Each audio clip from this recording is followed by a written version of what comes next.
Oke, halo semua, selamat datang kembali. Pernah kepikiran nggak sih, angka laba perusahaan yang kita lihat itu beneran nyata atau gimana? Nah, hari ini kita bakal ngupas tuntas soal manajemen laba. Ini adalah sebuah praktik yang ada di tengah-tengah antara aturan akuntansi yang kaku dan ya keputusan strategis manusia. Yuk, kita mulai dengan satu pertanyaan penting. Waktu Anda lihat laporan keuangan, khususnya di bagian laba bersih, apa yang sebenarnya Anda lihat? Apakah itu sebuah fakta keras, sebuah kebenaran mutlak, atau jangan-jangan itu adalah sebuah narasi, sebuah cerita yang udah dirancang dengan sangat hati-hati? Pertanyaan inilah yang jadi inti dari obrolan kita. Jadi apa sih sebenarnya manajemen laba itu? Gampangnya gini. Ini adalah saat para manajer memanfaatkan pilihan-pilihan atau fleksibilitas yang ada di dalam aturan akuntansi untuk mencapai tujuan tertentu. Nah, yang perlu dicatat nih, ini bukan berarti memalsukan angka ya. Beda. Ini lebih ke soal memilih cara penyajian data yang paling menguntungkan. Tapi, kenapa manajer sampai perlu melakukan ini? Buat apa? Jawabannya itu ada di sebuah konflik kepentingan yang ya sebenarnya jadi dasar di setiap perusahaan. Yuk kita bedah dilema yang dihadapi seorang manajer. Konsep ini dikenal sebagai teori keagenan. Coba bayangin deh, Anda itu pemilik kapal, perusahaannya, tapi Anda sewa kapten, yaitu manajer, buat jalanin kapal itu. Anda, sebagai pemilik, tentu pengennya kapal sampai tujuan secepat mungkin dengan keuntungan maksimal. Tapi si kapten, mungkin dia lebih mikirin bonusnya, kenyamanannya selama perjalanan, atau keamanan kerjanya. Parahnya lagi, si kapten ini tahu seluk-beluk mesin dan cuaca jauh lebih detail daripada Anda. Nah, kesenjangan informasi inilah yang membuka celah untuk manajemen laba.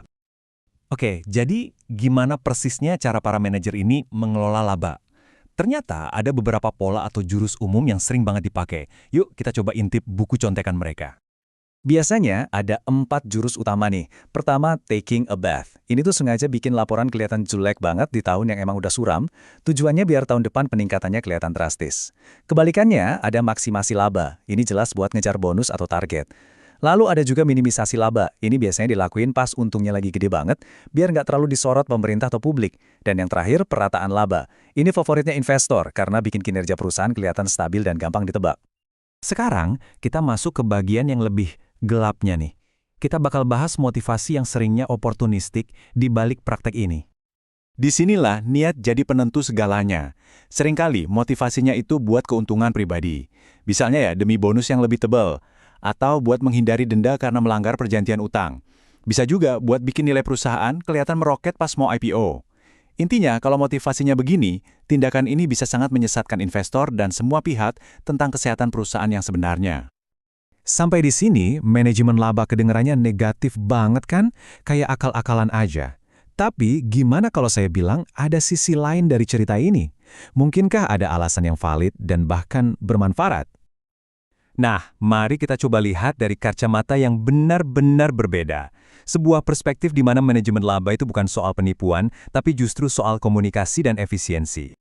Sudut pandang ini sering disebut sebagai kontrak efisien. Kita balik lagi ke analogi kapal tadi. Anggap aja kontrak bisnis itu kayak rute pelayaran yang udah fix. Tapi, gimana kalau di tengah jalan ada badai tak terduga? Nah, manajemen laba ini ibaratnya ngasih keluasaan buat si kapten, si manajer, buat sedikit belok dari rute demi menyelamatkan kapal dari guncangan. Yang pada akhirnya, ya menguntungkan semua orang di dalamnya. Wah, kutipan ini ngerangkum semuanya dengan pas banget. Kadang, manajer itu tahu ada hal positif besar yang bakal terjadi di masa depan perusahaan, tapi info ini susah banget dijelasin di laporan keuangan standar.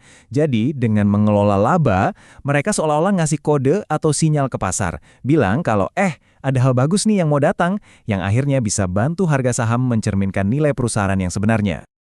Oke, kita udah lihat dua sisi yang benar-benar bertolak belakangan. Satu sisi bilang ini oportunistik, sisi lain bilang ini efisien. Jadi kesimpulannya gimana dong? Mari kita coba tarik benang merahnya.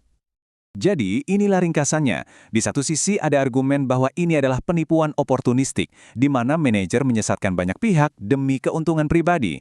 Tapi di sisi lain ini bisa dilihat sebagai alat komunikasi yang efisien, cara manajer buat ngasih sinyal penting ke pasar dan beradaptasi sama kondisi yang nggak terduga. Jadi, manajemen laba itu baik atau buruk? Jawabannya, ya, nggak hitam putih. Semuanya kembali lagi ke niat di baliknya. Apakah manajer melakukannya untuk memperkaya diri sendiri dengan mengorbankan pemegang saham? Atau apakah dia melakukannya untuk menyampaikan gambaran yang lebih akurat tentang nilai jangka panjang perusahaan? Niat adalah kuncinya. Terus, gimana cara kita menangkal sisi gelapnya?